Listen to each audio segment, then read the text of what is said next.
Ziphozinhle Ntlanganiso from South Africa has been officially crowned Miss Heritage Global 2015, and Ziphozinhle battled out other 33 contestants to claim the title of Miss Heritage Global 2015. Now she succeeds Odessa Mae Tadaya from Philippines as the new Miss Heritage. Now this was the third edition of the contest, which intends to promote the world heritage. But joining us in studio now is the new reigning queen, Ziphozinhle Ntlanganiso, as well as the MEC of Arts and Culture of the Eastern Cape, Pemmy Majodina. Welcome. Thank you so much for your time. Thank you very much. Congratulations, Ziphozinhle. Thank you so much. How do you feel? It feels exciting. It's amazing. It's a great opportunity. Yeah. It's lovely. And maybe what does this mean for you as a province? It says, as we always say, you are a home of legend at all fronts, and that proves that even if you come from the deep rural village, you can make it in life, and that has put South Africa in the world map, that we have to do people-to-people relations, north-to-south relations, now coming from the Eastern Cape, representing the whole world. Absolutely. That to us is very much exciting. In the past couple of years, South Africans felt that, beauty pageants had lost their relevance in the country. They felt that, what is the relevance? We hardly even know of our beauty pageants. What role do they play? What role do you think Ziphozinhle can play, not only to the province, but also to the country and representing, national identity? We think that if you talk about heritage and culture, you talk who we are. So as people must connect with our past and be able to embrace our culture in ensuring that we build the nation. We also promote social cohesion. So heritage is very much important to each and every country. Therefore, it therefore says to us all, we must ensure that we give her much support to be able to empower young people to understand where they come from, to be able to know where they are going to. And Zipho, is that the reason why you entered? Is that how you wanted to represent your country?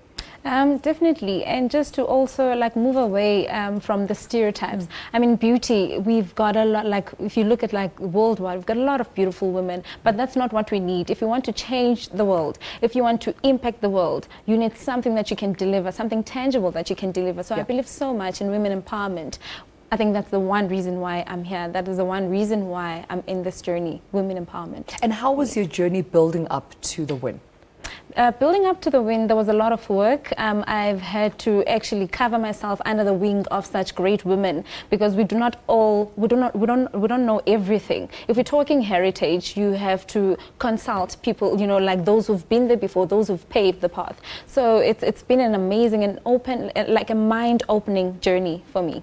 And let me see, what are you doing then to help develop young people that are just as ambitious as Zipho here? What we've done already, we have launched the structure that is looking after the creative cultural industry, because that is where Zipho belong. These are our ambassadors, and they must know each and every heritage site, be able to communicate, be able to customize what that heritage site it stands for, and ensure that Zipho attends each and every national program that is intending to embrace the country. Because with heritage, we can go far away in ensuring that our country, the world, comes together. What we are seeing in the world, where there are terrorist attacks, that is not what heritage is all about. So we must build a new, caring, global community. Absolutely. Now, also in the spirit of heritage, we can't run away from the fact that we are now a global village. I mean, through technology, through social media, now young people are feeling like they're part of this global village where they need to always fit in with the Western culture. But what is the government's involvement in helping young people feel proud of where they come from?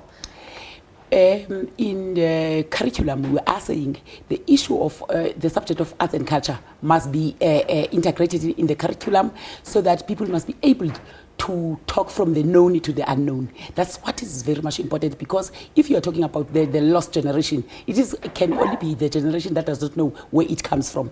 And as government, we want to create platforms to be conducive for young people to be able to interact beyond the borders of our country, in the world. And we think we are on the right path, and the Eastern Cape is ready to lead that. Remember, most icons are coming from the Eastern Cape. I'm not claiming, but this is a fact.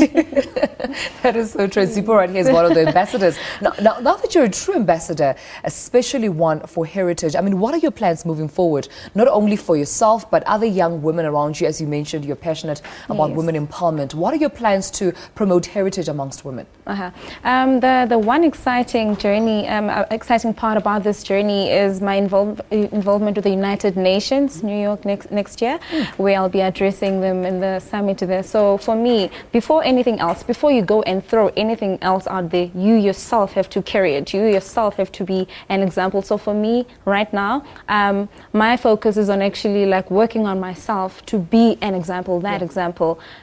All right. And now that we're moving to a new year, we're almost a few months from 2016. Are there any programs, government programs that young people can look forward to or even Google and look up to be a part of so that they can learn more about their heritage? Oh, yes, indeed. For instance, December 16 is known as the Day of Reconciliation, but the whole month has been dedicated to Reconciliation Month. Yes. And we are saying young people must lead and understand, because if you're talking heritage, you must also talk about tolerance of cultural diversities and to say how do we ensure that we are one people, people to people relations, north to south, and to us that is fundamental in terms of empowering the young people of our country.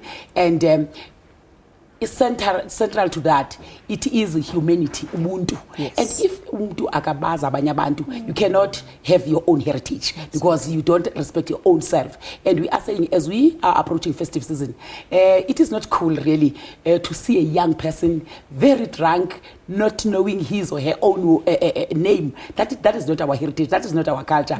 And as Africans, we must also preserve who we are as Africans. And Zipho, we've just run out of time, but I need to ask you, future plans for you. Next day is a new year. You're going to be, enjoying your reign, but also, of course, reaching out to more communities. What can we expect from you?